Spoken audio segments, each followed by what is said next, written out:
สบายดียินดีต้อนรับท่านผู้ชมทุกท่านเข้าสู่รายการสบายดีสุดสัปดาห์พบกันกับท่านผู้ชมในมื้อนี้ก็พบทั้งสี่สาวมาพ้องบรรยากาศที่ว่าค่อนข้างเป็นแตกต่างนิดนึงนอกจากทางด้านหลังจากที่แบบว่ามาใหม่สำหรับรายการของเขามื้อนี้เจ้าแล้วน้องผู้ชมเราสั่งเป็ดใหม่ตอนนั้นค่ะที่ก่อนเขาไปเล่นใหม่ไปนานแล้วเพราะว่าอันนี้หน่อยนึงบอกมันเป็นภาษางานคนก็ต้องงานเลยนะดาวเราแล้วก็ในซุ้มในนี้มันซุ้มอากาศอยู่แล้วนะเนาะในท่ารายการแบบนี้จะมีเคล็ดลับในเรื่องของการรักษาเราบำรุงปอดตัวเองเนาะเพื่อที่เราผลิตให้เจ็บตัวเจ็บปอดในน้ำที่วางผ่านใครที่ว่าเป็นไปเที่ยวทางไกลมันนี่อยากจะส่งของมาบอกเราค่ะสามารถส่งมาได้ทางการเปิดมือสักถามเองเนาะความนี้ก็เป็นวันสัมพันธ์นั่นเองแต่ใครที่ว่าอยู่บ้านอยู่ในนั้นนี่ก็สามารถที่จะทำการรายการของเราได้เจ้าเราสำหรับท่านไหนที่ว่าโบได้ไปเรียนเกี่ยวกับสายในที่ทำที่ผ่อนอย่างแบบนี้สามารถติดตามทางรายการก็เขาได้เพราะว่ามีข่าวสารอัปเดตในทางผู้ชมนี้ได้ทำชมกันอย่างแน่นอนสำหรับในเรื่องของทางรายการแบบนี้เดี๋ยวเรามาติดตามอีกเรื่องงานหรือ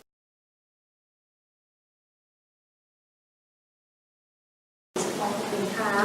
นายกรัฐมนตรี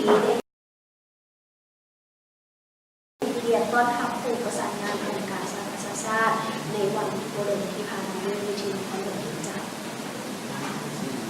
เมื่อโบราณมาที่วิธีความหลงจันทร์ทันทองรุ่นศรีสุรินทร์นายกรัฐมนตรีแห่งสาธารณรัฐประชาธิปไตยประชาชนลาวได้ให้เกียรติต้อนรับทางนางคารินาอินโนเมนผู้ประสานงานองค์การสหประชาชาติทั้งเป็นผู้ต่างหน้าองค์การสหประชาชาติเพื่อการพัฒนาประจำสปป.ลาวพร้อมเดียวกันนี้ยังมีทางคณะในนอกจากนี้เรายังได้ให้โอกาสเข้าร่วมของประชุมโต๊ะมนประจำปีนี้ก็คือปี 2016 ที่ว่าได้มีการจัดขึ้นในระหว่างวันที่24 หาวันที่26 ผ่านจิตที่ผ่านมาที่เป็นแขวงเวียงจันทร์ด้วยซึ่งว่าโอกาสดังกล่าวทางทองรุ่นศรีสุรินทร์ได้แสดงความขอบใจและชมเชย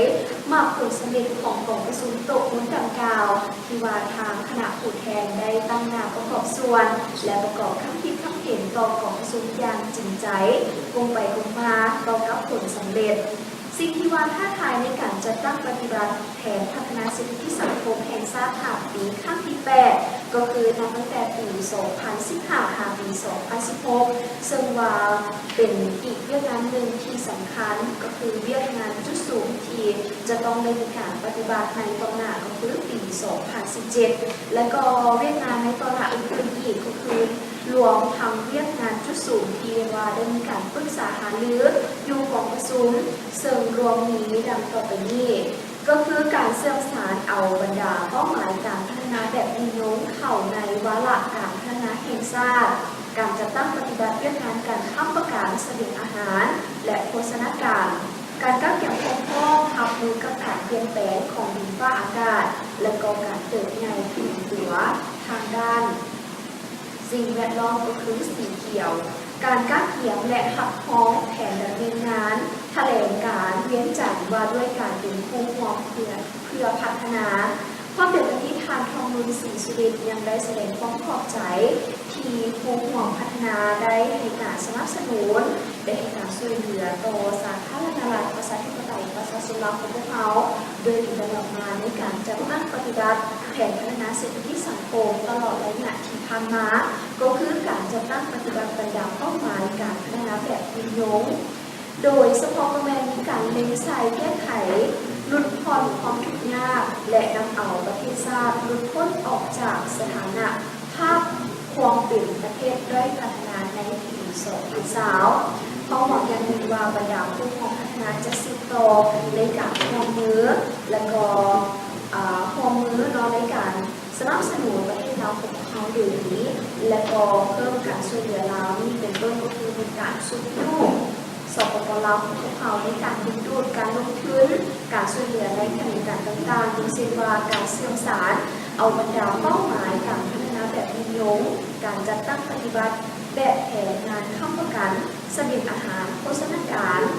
บรรดายุทธศาสตร์ว่าด้วยการเติบโตสีเขียวการเปลี่ยนแปลงดินฟ้าอากาศเตรียมปกป้องเพื่อที่จะรับมือกับภัยพิบัติต่างๆทางธรรมชาติ พ ความเดียวกันนั่นก็คือยังได้มีการช่วยเหลือทางด้านวิชาการเพื่อให้เป็นกับทั้งกองเลขา SDG และก็ขณะการต่างๆสามารถเสื่อมสารบรรดาตัวซี่วัดของเป้าหมายในการพัฒนาแบบพิโยงเข้าในแผนพัฒนาเศรษฐกิจสังคมแห่งชาติให้กับบรรดาประเทศคู่ของพัฒนาส่วนสืบต่อปฏิบัติพันธะการคองพัฒนากันโดยเฉพาะคอมเมนต์เรียกงานส่งเสริมบทบาทอินไซด์และก็เรียกงานเก็บผู้ระเบิดตัวทันแต่สืบต่อช่วยเหลือสปปลของพวกเขาให้สามารถผลิตให้สามารถแข่งขันกับตลาดสากลได้ โดยเฉพาะคอมเมนต์ภายใต้ขอบการสัญญาของ WTO เพื่อประกอบส่วนเขาในการจัดตั้งปฏิบัติแผนพัฒนาเศรษฐกิจสังคมแห่งชาติหากถึงขั้นที่8และบรรลุได้ตามเป้าหมายที่ว่าได้มีการวางไว้ก็คือเป้าหมายการพัฒนาแบบพิโยงจนฮอดปี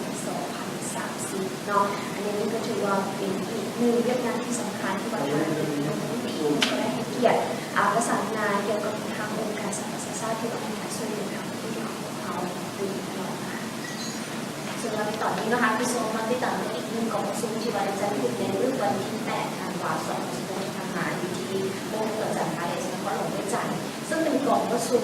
คณะกรรมการที่นำกองประชุมธุรกิจแล้วส่วนวันนี้น้องก็ได้มีการปรึกษาหารือได้หลายปัญหาด้วยกันเนาะส่วนวันนี้วันที่8ธันวาคม2025อยู่ที่โรงแรมเกิดจากการเอกชนครหลวงเวียงจันทร์กรมแผนการในการร่วมมือกระทรวงอุตสาหกรรมและการค้า